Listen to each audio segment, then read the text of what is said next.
Marianne from Kite Life. Welcome to our series Kitesurfing Basics. Today I would like to explain you a little bit the anatomy of a kite.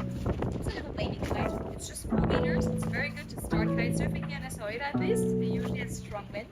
Very reliable. So you might have seen it already like this. The kite consists of 2 main parts. One part is everything that you can inflate. As you see here, like around 7 bar maybe of pressure. And the rest, which does not have anything that you can inflate, is then this material. So let's dive into the wordings.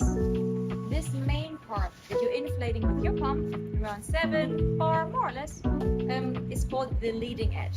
So this is the edge, the end of the kite that is facing always the wind.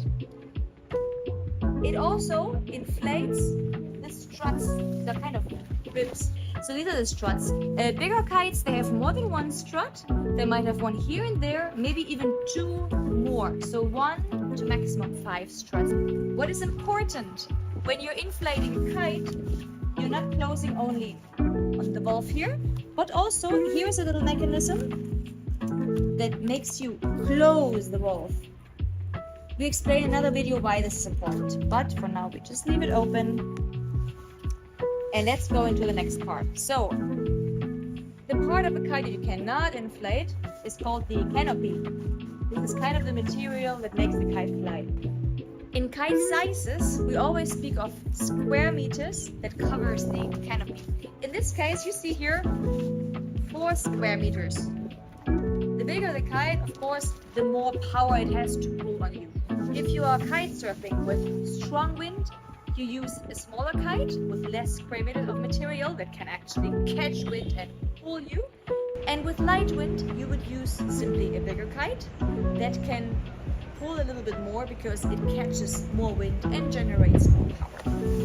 So, then we see that we have these lines here on the kite. This part is the bridle, which are making like a nice form so that in the end, the lines that we connect to the bar, that we explain in a later video, these 2 will connect the front lines, which are in the end the center of the bar. The outer lines, which are here at the end, these are the so-called back lines. These are there for steering. So if you want to go left and right, you are steering like with a bicycle. And you will pull in the end on these lines. The front lines are instrumental when it comes to the power that the kite catches. So our instinct usually wants us to pull on the bar when we don't feel safe, when there's any risk, or when we have just too much power, which is exactly the opposite that you should do in kite surfing. You should actually release the bar. Why do you do that?